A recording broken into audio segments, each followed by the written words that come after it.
자, 오늘은 오순절 성령 강림 당시 베드로가 설교한 내용을 함께 생각해 보겠습니다. 오순절 성령 강림 그 당시에 있었던 신비하고 비상한 일에 대해서는 우리가 지난주에 함께 생각해 봤습니다. 자, 이런 신비한 현상을 보고 많은 사람들이 몰려들어서 이게 어찌된 일이냐라고 서로 굉장히 놀라고 소동을 일으켰다고 했습니다. 자, 그런 가운데서 어떤 사람들은 이 120문도가 각 나라 방언, 외국어, 자기들이 태어난 곳의 말로 이렇게 얘기들을 하고 하나님의 크신 일을 얘기하는 이런 현상들을 보고 너무너무 이상하니까 이들이 세술에 취한 것 아니냐라고 이렇게 조롱하기도 했습니다. 자, 이러한 그들의 반응에 대해서 이 베드로가 다른 사도들과 함께 일어나서 말을 하기 시작하는데, 그래서 이런지하에 반박을 할 수 있지만 그렇게 하지 않고 아주 일목요연하게 정리된 절제된 언어로 그들에게 이 현상이 무엇인지를 설명해 나가기 시작을 합니다. 자, 때가 제 몇이라고 합니까? 삼시니. 제가 때가 제 삼시다라고 합니다.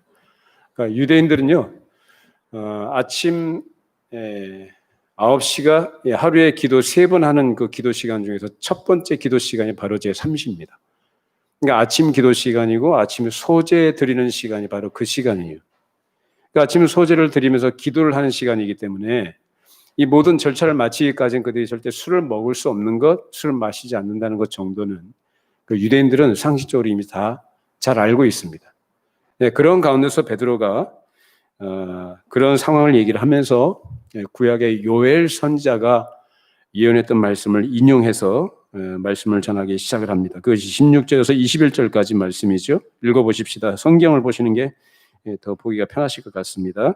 이는 곧 선지자 요엘을 통하여 말씀하신 것이니 일러스되 하나님의 말씀하시기를 말세에 내가 내 영을 모든 육체에 부어주리니 너희의 자녀들을 예언할 것이요 너희의 젊은이들은 환상을 보고 너희의 늙은이들은 꿈을 꾸리라. 그때에 내가 내 영을 내 남종과 여종들에게 부어주리니 그들이 예언할 것이요 또 내가 위로 하늘에서는 기사를 아래로 땅에선 징조를 베풀리니 곧 피와 불과 연기로다. 주의 크고 영화로운 날이 이르기 전에 해가 변하여 어두워지고 달이 변하여 피가 되리라. 누구든지 주의 이름을 부르는 자는 구원을 받으리라 하였느니라. 즉 말세라고 합니다. 즉 새로운 시대에 전 과정에 일어날 것들을 요엘 선지자가 아주 간단하게 줄여서 한 말을 베드로가 인용을 했습니다. 그것은 지금 오순절에 발생한 성령 강림의 일부터 시작을 해서 그 이후로 쭉 역사의 과정 속에서 일어나게 될 일들, 그리고 최후의 종말에 있게 될 현상들을 얘기한 것입니다. 그것은 오순절 성령 강림하신 그 이후로 그때 하나님의 크신 일을 말하도록 하시고, 그리고 성령에서 감동하신 사람들이 어떠한 사람들임을 증거하게 하신 이후, 그뿐만 아니라 그 동일한 성령께서 역사하신 그 성령께서 전체 역사 시대에서 이러한 사역을 하실 것이다.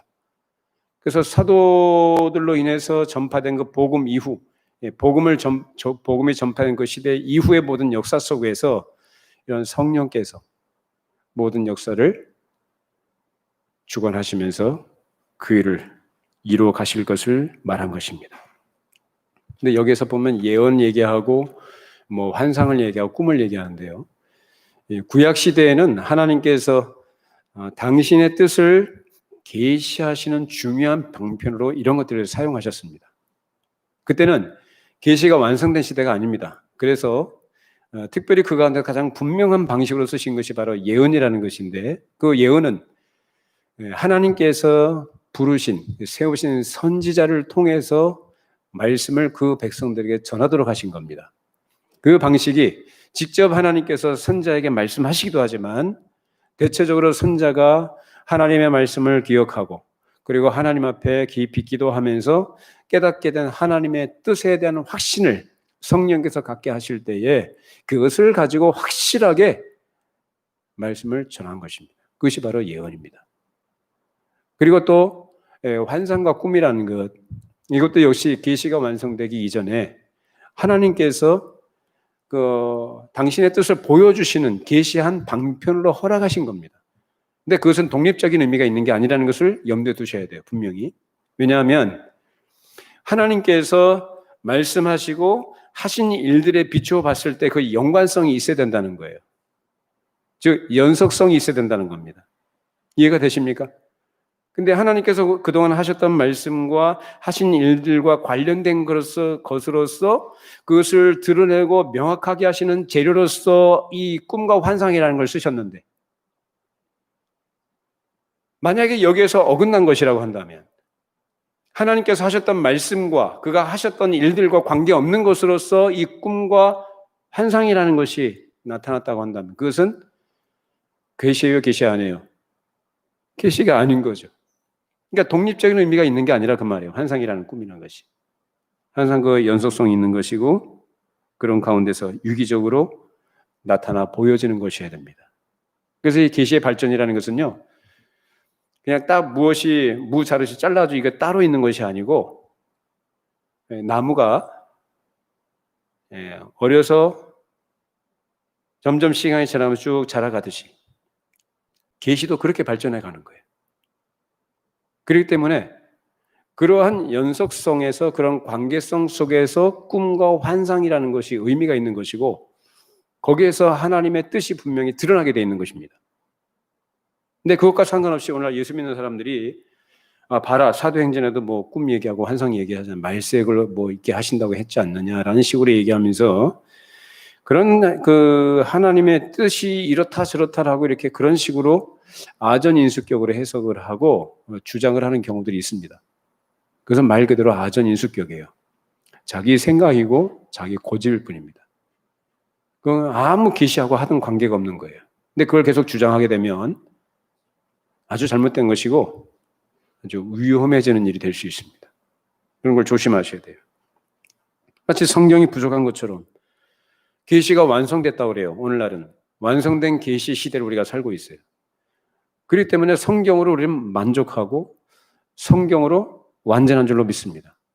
거기에 더 보탤 게 없는 거예요. 근데 자꾸 거기다 뭐가 모자란 것처럼 자꾸 보태서 해석하려고 하고 뭔가 좀 얹어서 좀 뭔가 좀 자기가 원하는 방향으로 상황을 이해하려고 합니다. 근데 그런 것도 우리가 조심해야 됩니다. 베드로가 요엘 선지자 예언을 인용할 때 거기서 강조된 것은 예언이나 환상이나 꿈이 아니고요. 가장 근본적으로, 가장 핵심적으로 중요하게 강조했던 것은 뭐냐면 성령의 충만한 역사를 얘기한 거예요. 그러니까 예언이나 꿈이나 환상이라는 것은 하나의 나타나는 현상들을 얘기하는 것이고, 이런 성령님의 역사는 전하는 사람이나 듣는 사람 모두에게 쌍방에게 역사하실 때 거기에서 깨달음과 각성을 일으키게 하시는 겁니다. 이런 성령님의 역사하심이 중요한 것이지 어떤 나타나 보이는 현상이 중요한 게 아니라는 것입니다.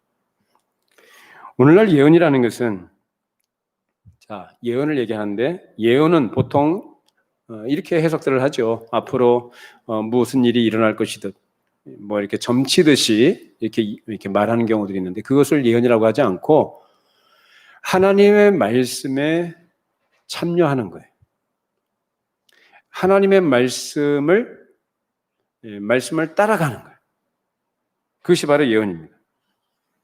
그래서 하나님의 말씀을 맡아서 그 말씀을 전하고 그 말씀에 참여하는 것이 바로 예언 활동인데, 오늘날 그 말씀은 다른 게 아니고 성경이죠. 그래서 성경은 어떤 환상이나 꿈처럼 이것이 길까 저것이 길까 이렇게 긴가민가 하는 그런 불분명하거나 의심할 만한 그런 것들이 아니고요. 하나님께서 확정적으로 하신 말씀이 바로 성경입니다. 그래서 말씀을 안 믿겠다면, 말씀을 인정하지 않겠다면 그것은 그 사람의 문제일 뿐이에요. 말씀을 안 믿겠다면, 말씀을 안 믿는 것이 말씀에 문제가 있거나 모자라거나 또는 의심할 만한 것이 있기 때문에 성경이 그래서 그 문제가 있다는 게 아니라 그 사람이 안 믿는 것뿐입니다. 성경은 정확무한 하나님의 말씀이에요. 그때 어느 시대나 아무리 환경이 바뀌고 시대가 바뀌어도, 아무리 세상이 바뀌어도 성경은 변하지 않습니다. 우린 그 사실을 믿어요. 그래서 성경을 진리라 그렇게 얘기하는 것입니다. 그런데 그런 성경이 하나님의 말씀으로서 우리에게 거룩한 역사와 효과가 있기 위해서는 반드시 성령께서 함께 하셔서 말씀을 전하는 사람이나 말씀을 듣는 사람들 마음으로 하나를 묶어주시고 거기에서 감화하시고 역사하셔서 우리에게 각성케 하시는 그 은혜가 있어야 하는 것입니다. 거기에서 하나님의 말씀의 권위와 효과가 나타납니다. 지금 베드로의 설교가 바로 그런 성령님의 역사하심이 분명히 나타나는 그런 설교였습니다. 그리고 설교의 내용은 다른 게 아니고 나사렛 예수가 바로 하나님께서 보내신 메시아였다. 그 메시아를 너희들이 죽였다. 그러므로 너희들의 죄를 회개하고 죄 사함 받으라. 그 얘기합니다. 자, 사도행전 2장 22절 24절 말씀 읽어보시죠.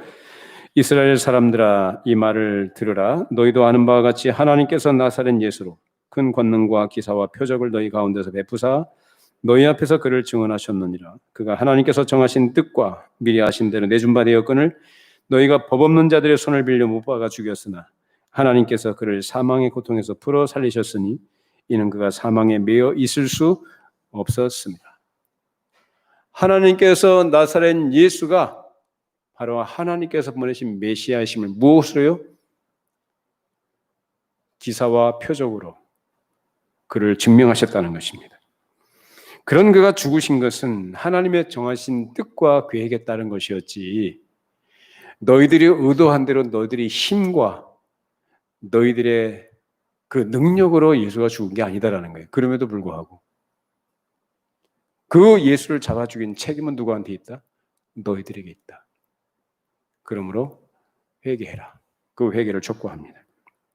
근데 하나님께서 그를 사망에서 다시 살려내셨다라는 것을 증거합니다. 그래서 이어서 하신 말씀이 시편 16편을 인용을 해서 베드로가 예수님의 부활을 여기서 증거하고 있어요. 자, 25절로 32절 말씀 읽어보십시다.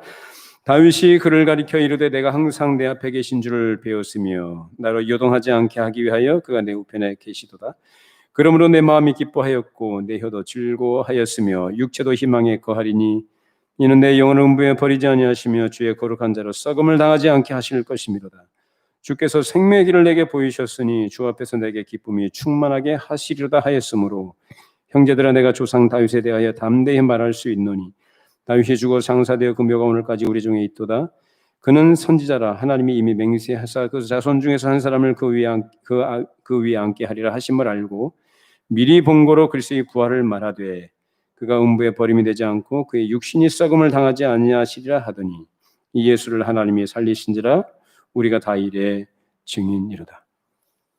자, 하나님께서 다윗에게 언약하셨고 그 언약하신 그 언약을 이루실 것을 다윗이 미리 알고 하나님을 찬송하면서 오실 메시아가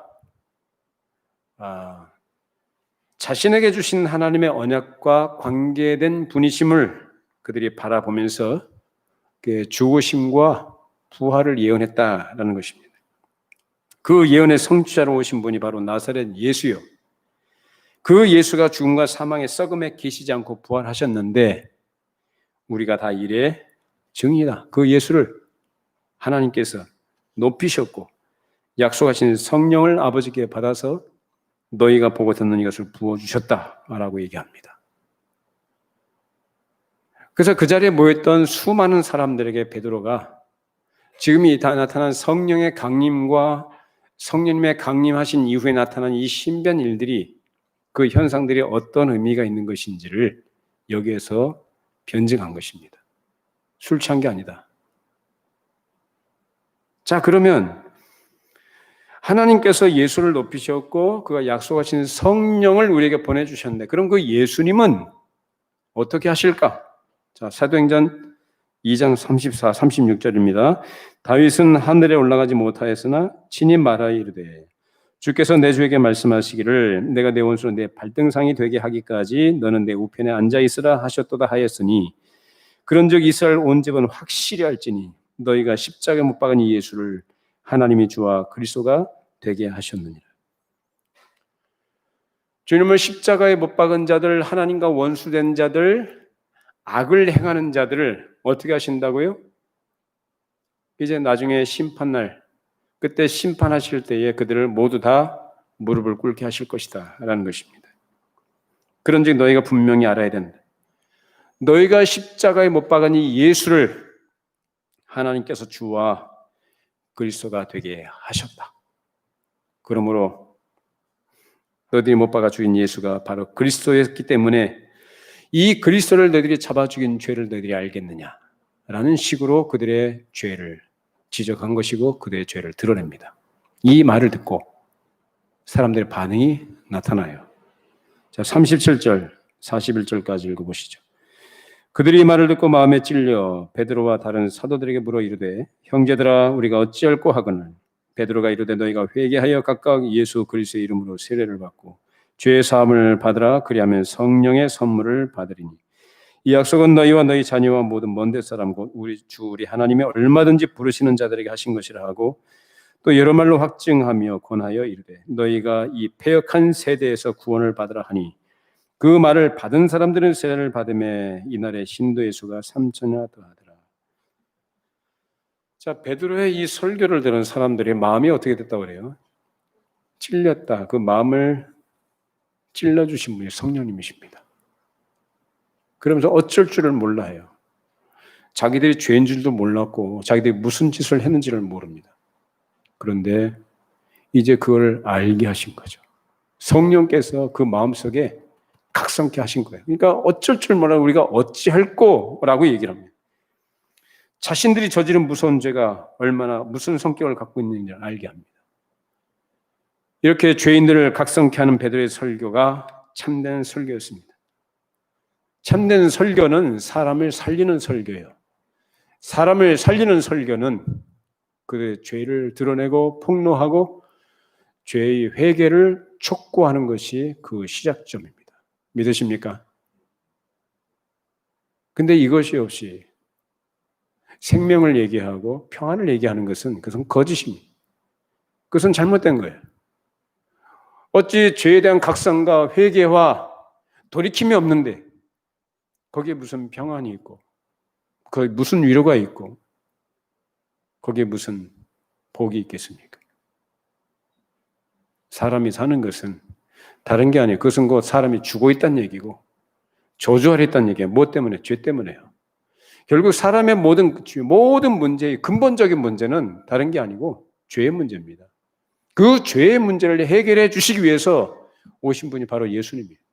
그 죄의 문제의 해결은 하나님께서 말씀을 통해서 성령께서 역사하실 때 그 말씀을 들은 자들의 마음속에 각성케 하시고 깨닫게 하시고 돌게 하게 하시는 회개 역사가 있을 때 시작이 되는 거예요. 우리에게도 그런 은혜가 있기를 바랍니다. 그런 것이 없이는 아무도 주를 뵙지 못합니다. 이렇게 베드로의 설교가 성령께서 역사하신 말씀이었던 것입니다. 이제 죄에 대한 회개를 촉구했던 그 베드로가 이어서 하는 말이 너희들이 십자가에 못 박아 죽인 나사렛 예수가 너희를 살리는 메시아이기 때문에 그의 이름으로 뭘 받으라고 합니까? 회개하고 세례를 받으라. 그래야 그와 연합되는 것이다라고 얘기합니다. 죄 있는 상태에서는 그리스도와 연합이 안 됩니다. 죄의 문제가 해결이 돼야 돼요.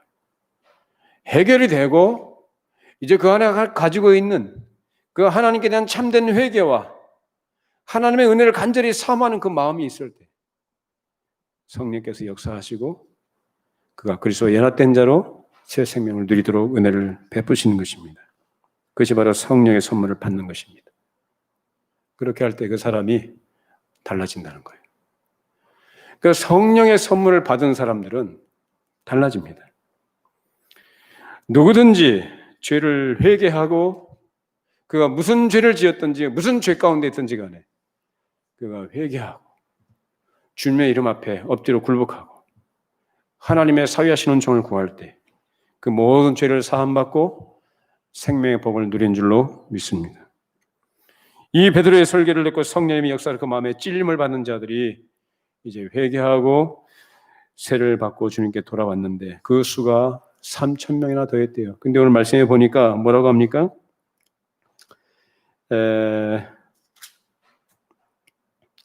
베드로가 설교를 하고 회개를 촉구할 때 뭐라고 해요? 약속이라고 얘기합니다. 그 약속에 해당되는 사람이 또 어떤 사람들이냐면은 40절에 보시면 또 여러 말로 확증하며 권하여 이르되 너희가 이 패역한 세대에서 구원을 받으라.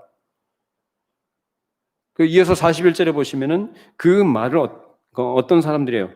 그 말을 받은 사람들이에요. 베드로가 설교를 했어요.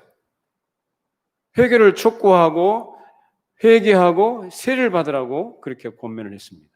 그 말을 받은 사람들은이에요. 그 말은 그 말을 받지 않은 사람들이 있다는 얘기죠. 그 자리에 수천 명의 사람들이 모였습니다. 베드로의 설교를 듣고 3천 명이 하나님께 다시 돌아왔는데 그 외의 사람들은 그 말을 안 받았던 얘기예요. 근데 오늘 말씀 보니까 그 말을 받은 사람들은 세례를 받았다라고 얘기합니다. 그것이 바로 구원 얻은 사람들인데 어디서 구원을 얻느냐? 너희가 이 패역한 세대에서 구원을 받으라. 패역한 세대. 이 패역한 세대가 어떤 세대냐? 하나님을 모르는 사람들. 근데 이 패역한 세대라고 말할 때 그 패역한 세대를 이루고 살아가는 존재들이 누구냐? 바로 유대인들이에요. 그 유대인들이 패역한 세대에 존재하는 사람들이에요. 근데 그들이 하나님을 모릅니까? 알죠. 왜 몰라요? 구약시대부터 쭉 자기 조상들로부터 쭉 이어받았던 그런 사상들, 그 가르침과 그 교훈 속에서 그들이 살아온 사람들이 왜 하나님을 몰라요? 근데 그들을 가리켜 패역한 세대래요. 왜?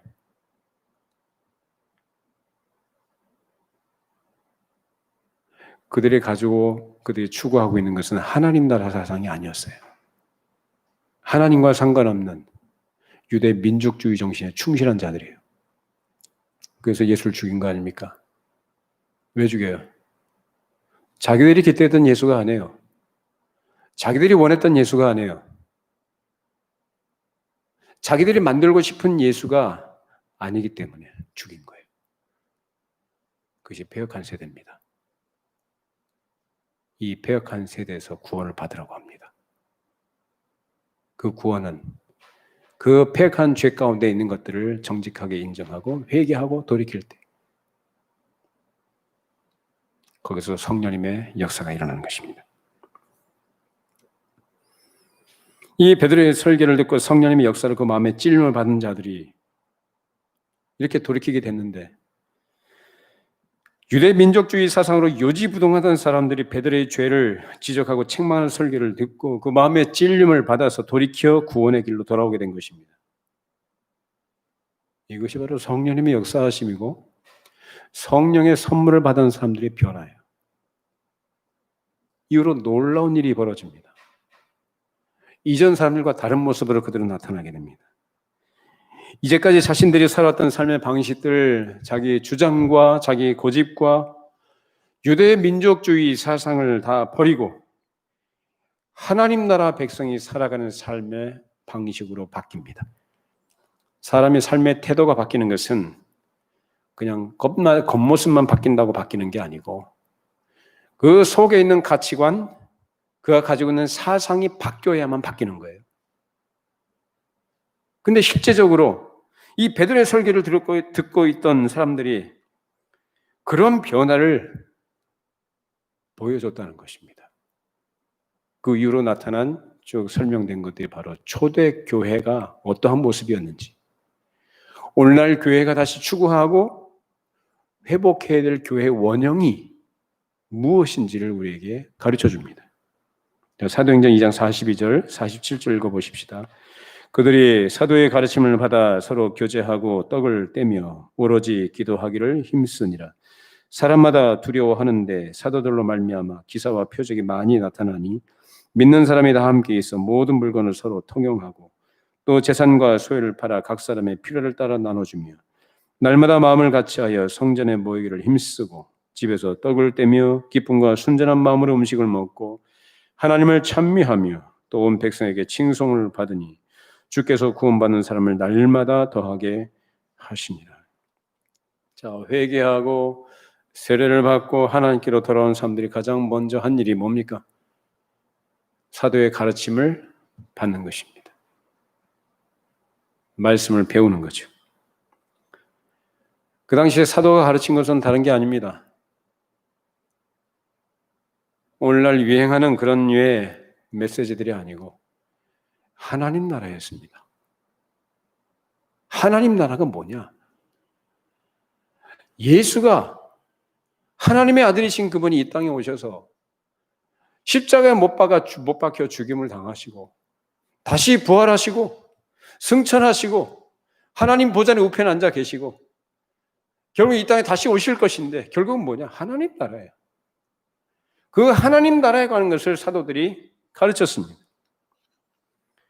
그 가르침을 따라서 그들이 가지고 있던 세상 나라의 가치관이 당연히 바뀌는 것이죠. 하나님 나라의 가치관으로 하나씩 바뀌어가면서 그런 결과들이 무엇으로 나타나냐? 삶의 태도의 변화로 나타나요. 그때 사도의 가르침을 받은 사람들이 마음이 어떤 마음이었고 어떤 태도로 그 말씀을 배웠을까요? 사람이 어떤 것을 배우고자 할 때는 마음을 열어야 되고 마음이 겸손해져야 돼요. 그것이 바로 배우는 자의 자세예요. 그렇게 배우는 사람들이 그 말씀으로 변화가 돼요. 설교를 한두 번 듣는다고 해서 몇 번 듣는다고 해서 사람이 변화됩니까? 그런 존재가 아니라는 걸 우린 잘 알지 않습니까? 근데 한 번의 설교로도 사람이 변화되는 경우가 있더라고요. 바로 성령님의 역사하심이 있을 때 사람은 바뀝니다.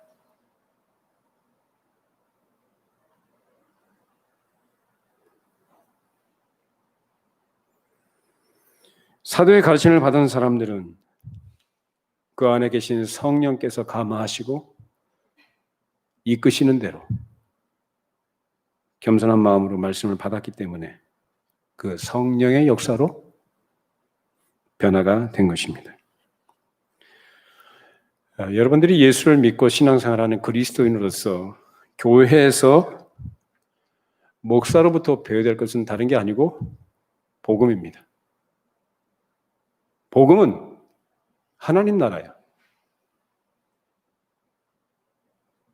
목사는 그 일을 하는 사람이고 그것을 위해서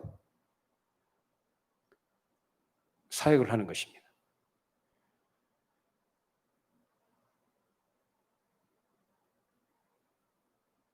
기본적으로 그 당시 초대교회 당시에 신자들이 사도의 가르침을 받았듯이 성도들은 목사의 가르침을 받아야 되는 것이고 그 가르침을 따라야 됩니다. 목사가 전하는 것이 복음이 아니고 하나님 나라와 관계된 것이 아니라면 그건 따를 필요 없어요.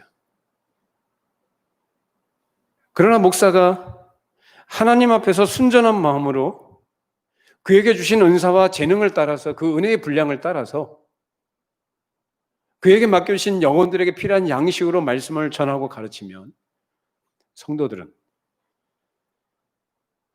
어떤 경우에 자기 마음과 자기 생각과 좀 맞지 않는 부분이 있어도 자기 자신을 그 말씀에 맞춰야 되는 것이고 그 말씀에 순박할 수 있어야 합니다. 그것이 하나님 나라 정신이에요. 하나님 나라 백성들의 생활 태도예요. 이런 하나님 나라를 성경에서 뭐라고 얘기하느냐? 하나님의 나라는 먹는 것과 마시는 것이 아니고 오직 성령 안에 있는 의와 평강과 희락이다. 먹는 것과 마시는 것으로 표현된 건 뭐냐면 육신에 속한 것. 그러니까 믿음과 상관없이 신앙과 관계없이 하나님과 관계없이 그저 세상 사람들이 살아가는 삶의 방식을 따라가는 것을 이렇게 표현하는 거예요. 근데 그게 아니고 의와 평강과 희락이다. 그러니까 하나님의 나라는 불의하지 않아요. 하나님의 나라는 하나님의 의로우심이 충만한 줄로 믿습니다. 하나님의 선하심과 아름다우심과 하나님의 거룩하심과 하나님의 복되심과 주님의 순결하심, 자비로우심,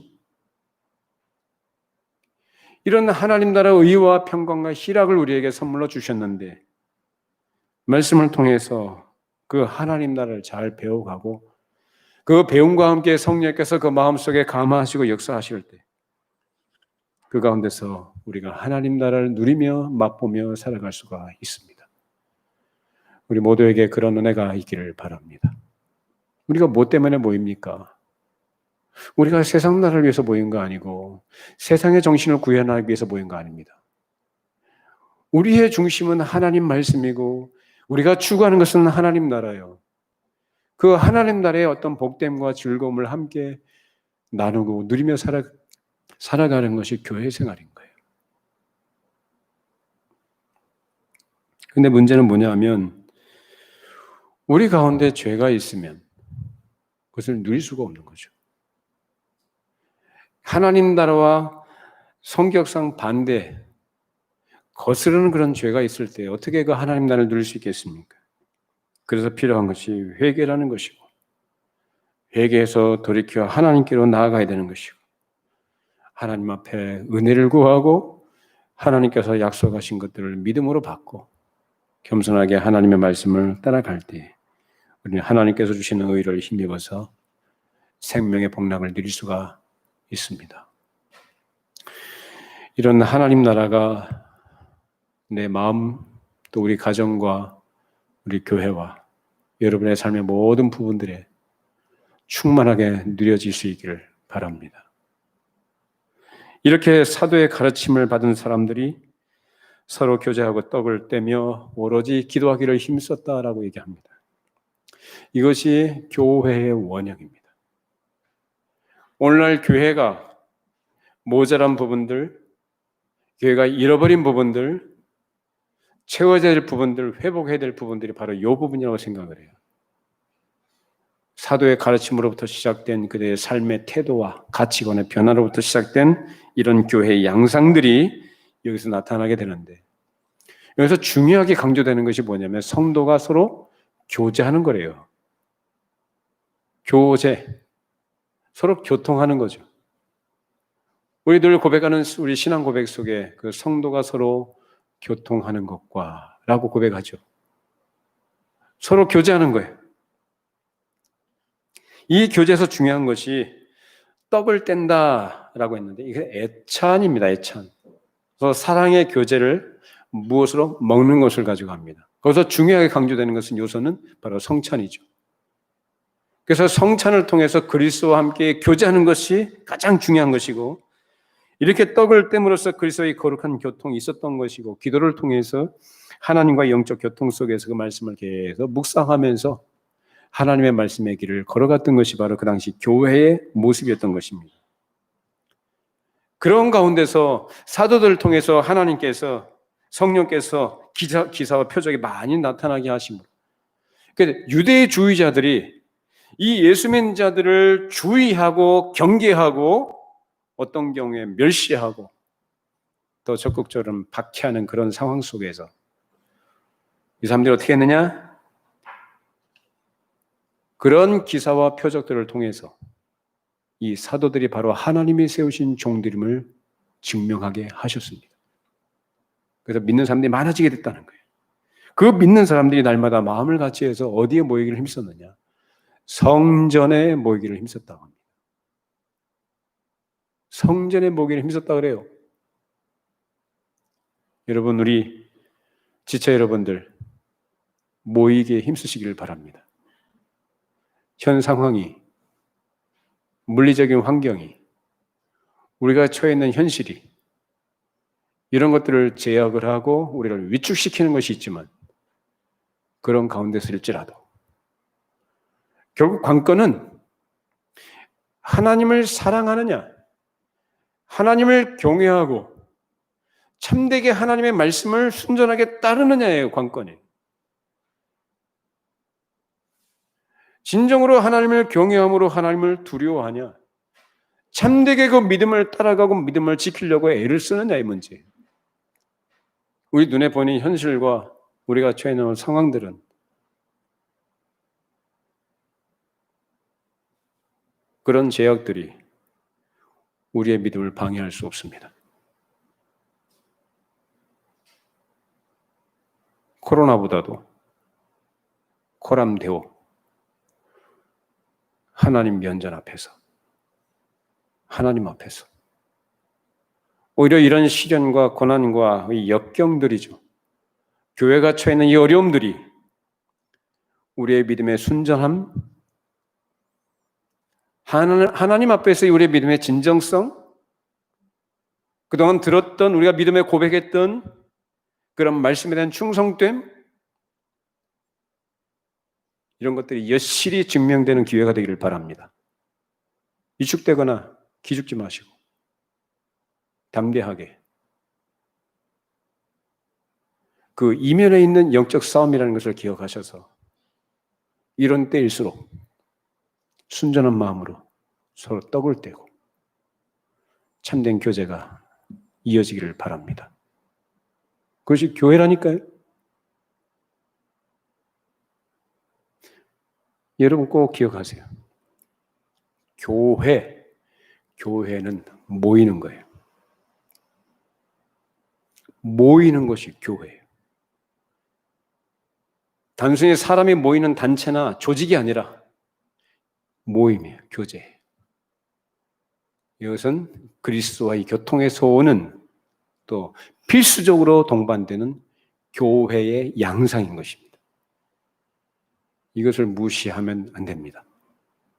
그 어떤 것도 이 모임을 방해하고 이 모임을 회방하는 그러한 것들이 합리성을 띈다 할지라도 그것들 여러분 잘 분별하셔서 말씀으로 여러분들이 분별하시고 이겨나갈 수 있기를 바랍니다.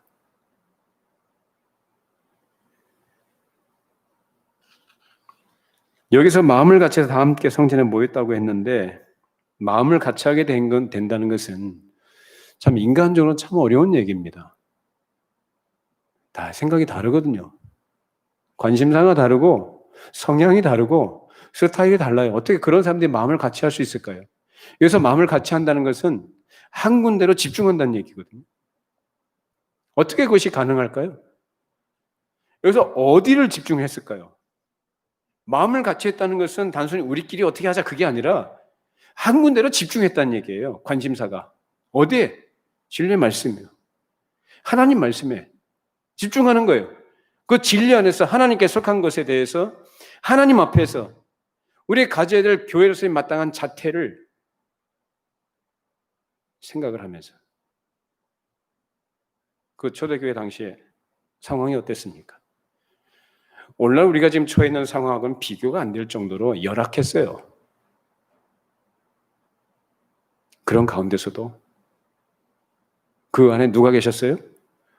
성령께서 계셨고 성령께서 감화하시고 역사하시니까 그 모든 것들을 초월해서 그들의 성향과 생각과 사상과 이 모든 것들을 다 초월해서 거기서 어떻게 해요?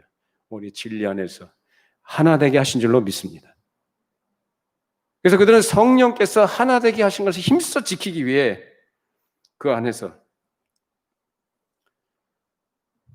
교회에서 거룩한 모습을 나타낼 수 있었던 것입니다. 결국 이것은 그리스도의 사랑이 그 사람 안에 들어가야 되는 것이요. 억지로 되는 게 아니죠. 우리 모두에게 저를 비롯해서 그리스도의 사랑이 충만하게 있기를 바랍니다. 그렇게 되면 비록 우리가 좀 생각이 좀 다르고 성향이 달라도 얼마든지 그것을 하나 될 수 있어요. 중심은 하나님 말씀이에요. 그 하나님 말씀을 중심으로 하나가 되는 겁니다.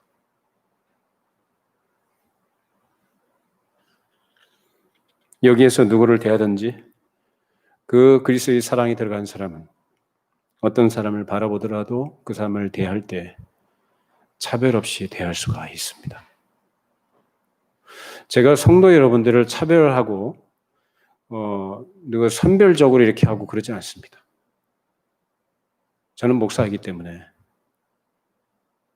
저 개인이 아니라 교회의 입장을 생각을 하고 하나님 나라 입장에서 관점에서 모든 것을 바라보고 어떤 경우에 마음이 절절해져서 마음에 막 불이 붙는 것 같을 때가 있어요. 누구를 미워하고 싫어하고 그 차원의 문제가 아니에요. 좀 생각이 달라도 성향이 달라도 어쨌든 하나님 말씀 안에서 좀 같이 갔으면 하는 마음이 있는 것이고 목사가 잘못한 걸 얘기하면 그건 따를 필요 없다고 그랬어요. 그러나 정당한 하나님 말씀이고 하나님 편에 서서 목사가 그렇게 애를 쓰고 좀 부족함이 있고 결함이 있어도 그런 몸부림이 있다면 그런 부분들을 성도님들이 깊이 이해하시고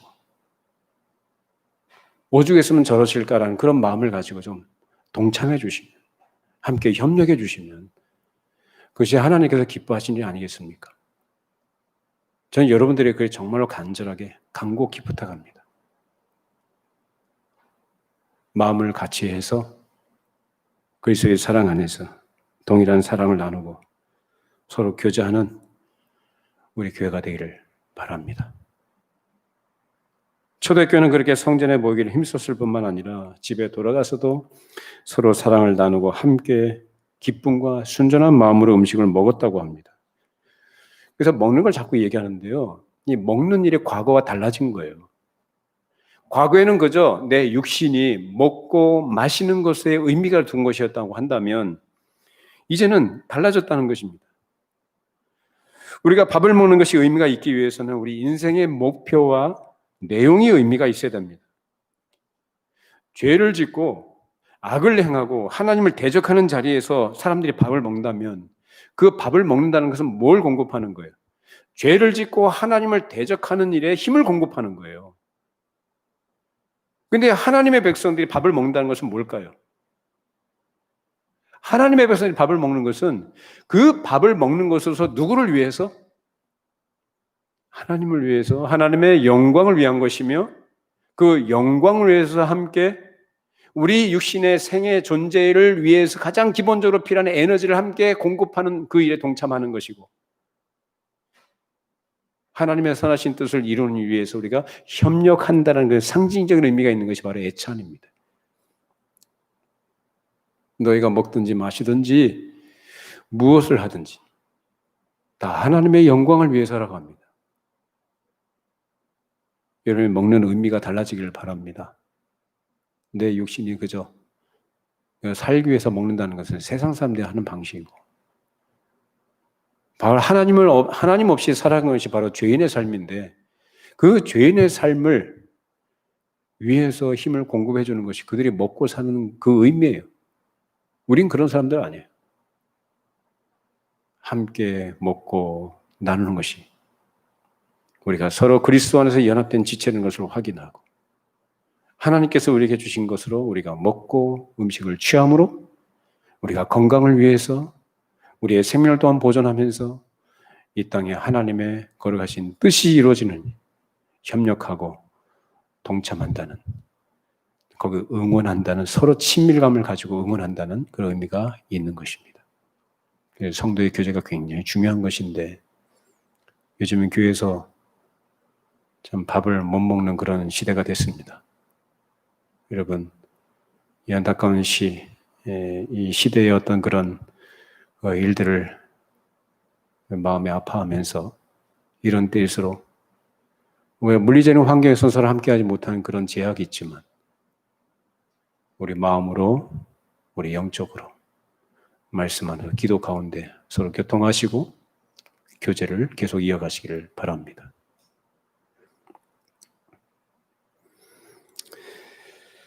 오늘 47절 마지막 한 절 읽고 마치겠습니다. 같이 함께 읽어보십시다. 하나님을 찬미하며 또 온 백성에게 칭송을 받으니 주께서 구원받는 사람을 날마다 더하게 하십니다.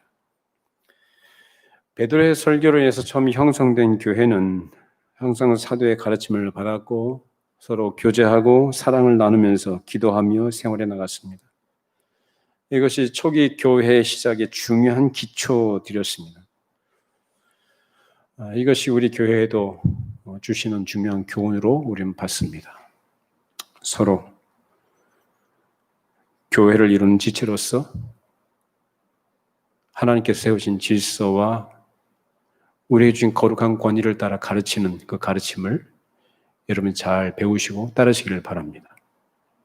그러시고 그런 가운데서 뭘 가르치겠어요? 하나님 나라 가르친다니까요. 그런 가운데서 하나님 나라의 특성들, 서로 지체된 가운데 교제하고 사랑을 나누고 음식을 나누며 중요한 것이 또 뭡니까? 기도하기를 힘썼다고 그랬어요. 여러분 기도하기를 바랍니다.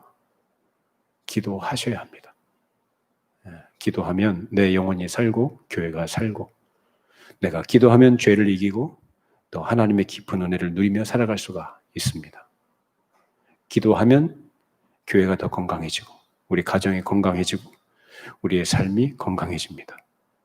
여러분 기도하기를 힘쓰시기를 바랍니다. 자, 이렇게 초대교회에 이런 아름다운 모습들이 있었는데 근데 교회는 이러한 상태에서만 항상 있게 되는 것이 아니라 적의 공격을 받기 일쑤였다. 적이 있다라는 거예요. 교회에서 사도들이 가르친 것은 하나님 나라라고 했습니다. 그 하나님 나라의 가르침을 그들이 받고 성도들의 삶이 세상의 삶과 완전히 달라진 그런 삶의 양상, 거룩한 교회의 자태가 드러나면서 하나님 나라가 구현되고 증명되기 시작합니다. 이 땅에 하나님의 뜻이 이루어지기 시작합니다. 그런데 그것을 누가 제일 싫어할까요? 마귀가 제일 싫어하죠. 그러니까 교회가 주의 말씀에 든든하게 진리의 터 위에서 세워져 가는 것을 누가 제일 싫어해요? 마귀가 제일 싫어합니다. 그래서 교회를 공격을 하는데 어떻게 공격을 하느냐면 눈에 보이는 어떤 양상들과 혈육으로 표현되는 사람들을 통해서 공격합니다. 그 이면에는 누가 있느냐? 에베소서 6장에 있는 것처럼 공중 권세 잡은 마귀가 역사하고 있다는 거예요. 이것이 교회가 처해 있는 현실이에요. 그래서 초대교회에 처음 세워진 이 신약 교회가 시작이 될 때부터 그때 그 이후로 이렇게 3,000명이나 더했다 이것만 있는 게 아니라 이런 것들을 집요하게 방해하고 공격했던 세력들이 사도행전의 역사에 기록이 되어 있습니다. 그래서 시작된 교회에 대한 박해와 공격들은 그 이후 교회의 모든 역사 가운데서 늘 있어 왔고 때마다 시마다 시대마다 환경에 따라서 그 옷을 바꿔 입으면서 교회를 공격해 왔어요. 그런데 문제는 뭐냐면 교회 지도자인 목사가 그걸 분별할 줄 모르고 그걸 가르치지 못하고 그래서 성도들은 모르고 인식하지 못하는 가운데서 속수무책으로 당하게 된 경우들이 허다했다는 거예요. 광명의 천사로 가장을 해요. 그러니까 이 마귀는 무엇이 문제인지도 의식을 못하게끔 그렇게 교활하게, 그렇게 지혜롭게, 그렇게 치밀하게 교회를 와해시키고 교회를 무력화시키고 교회가 무너지게 한다 이거예요.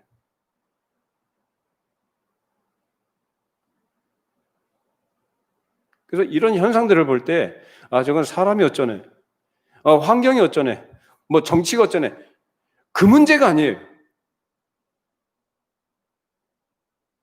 그래서 우리 교회가 처해 있는 현실은 거룩한 전쟁의 현실이에요. 영적 싸움이에요.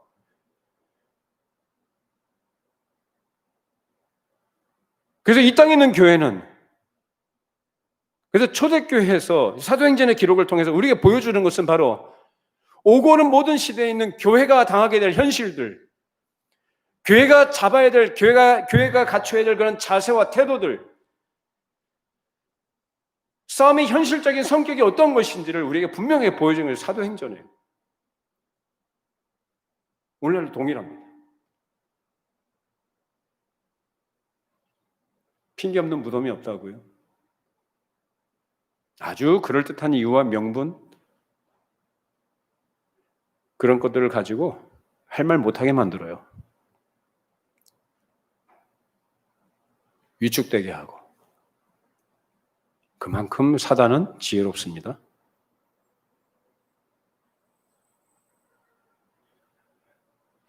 코로나 사태가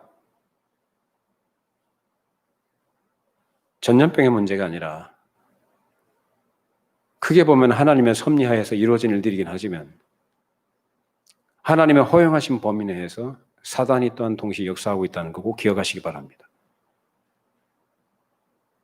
여러 가지 의미를 부여할 수 있겠죠. 교회가 돌아봐야 된다, 회개해야 된다, 정화해야 된다. 맞는 말씀이에요. 근데 뭐가 회개고 뭐가 정하고 막 이렇게 바르게 되는 겁니까? 말씀에서 이탈했으면 말씀으로 돌아가야죠. 말씀으로 돌아가자니까요. 말씀으로 돌아가자니까 그게 싫다고요. 하나님 편에 서서 세상을 바라보자는데 그게 싫다고요.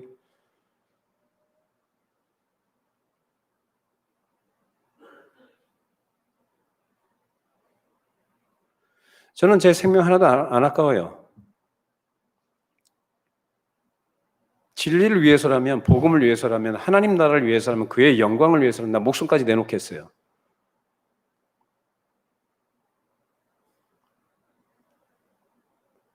순전한 마음으로 그렇게 하고 싶어요.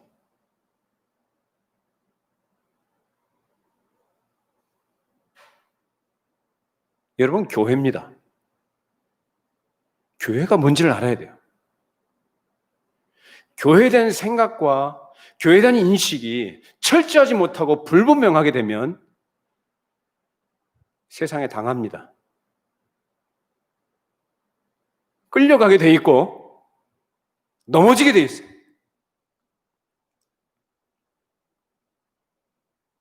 그저 은혜, 사랑 그게 전부가 아니에요. 지금 시대가 어떤 시대인데 그런 한간 소리 하고 있습니까?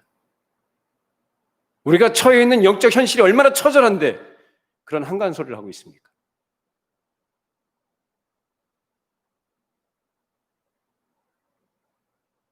초대교회, 그 당시도 그랬지만 그의 교회사를 보면 교회에 대한 생각과 이해, 그것이 철저하지 못하고 불명할 때는 세상의 소리에 귀를 기울였고요. 점차적으로 변질되고 타락해 갔어요. 결국은 사람 중심으로 교회가 흘러갔고 거기에 따른 대가를 톡톡하게 치렀습니다. 나중에 깨닫죠. 아차, 그땐 늦어요. 그게 역사의 교훈이에요. 갈라디아서 6장에 있는 말씀 아십니까? 사람이 무엇으로 심든지 그대로 거둔다. 그것이 하나님의 법칙이에요. 교회가, 목사가, 성도들이 정신 못 차리고 교회에 대해서, 하나님 나라에 대해서, 진리에 대해서 철저하지 못하고 불분명하게 되면 그 심은 대로 거두게 됩니다. 저는 우리 교회가, 여러분들이 하나님 앞에서 순전하고 충성된 마음으로 의의 열매를 거두기를 바랍니다. 하나님의 칭찬과 인정하심, 하나님께서 부르신 그리고 베풀으신 그 은혜의 목적에 합당한 그런 거룩하고 선한 열매, 하나님께서 인정하실 만한 그런 열매를 거둘 수 있기를 바랍니다. 기도하십시다.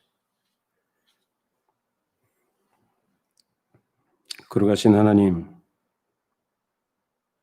오늘 참 우리 교회에 꼭 필요한 말씀을 주신 줄로 믿습니다. 사도행전에 기록된 초기 교회의 모습이 어떤 성격을 가진 것인지, 베드로의 설교와 그 설교를 통해 역사하신 성령님의 역사하심으로 사람들이 변화를 받고 회개하고 돌이켜서 주의 말씀의 가르침을 따르고 하나님 나라가 어떠한 것임을 그들의 생활을 통해 실증했던 것을 함께 살펴보았습니다. 주님, 오늘 우리 교회가, 이 땅에는 주의 몸된 교회가 그러한 교회의 참 원형을 다시금 회복하게 하시고 잃어버렸던 것을 다시금 다시 되찾을 수 있도록 은혜를 베풀어 주시옵소서. 주의 말씀은 진리의 말씀, 시대가 바뀌어도 환경이 바뀌어도 사람은 바뀌어도 주의 말씀은 변하지 않는 절대 불변의 말씀인 줄로 믿습니다. 그 말씀이 우리의 길에 빛이 되고 우리에게 등이 되심을 믿습니다. 말씀의 가르침을 순전하게 따르고 순전한 마음으로 주의 말씀을 우리의 생활 가운데 믿음으로 실천해가는 우리 교회가 되게 하여 주시고, 정말 마지막 시대에 내가 올 때의 믿음을 보겠느냐라고 말씀하신 것처럼 참으로 주께서 찾으시는 참 믿음의 사람들이 되게 하시고 주님을 맞이하기에 모자람이 없는 거룩한 신부로 교회가 잘 단장케 하여 주시고, 현실적으로 공격하고 대적하는 이 세상에 그러한 어둠의 세력들에 교회가 말씀으로 잘 무장해서 싸워 이겨나가는 승리하는 교회가 되게 하여 주시옵소서.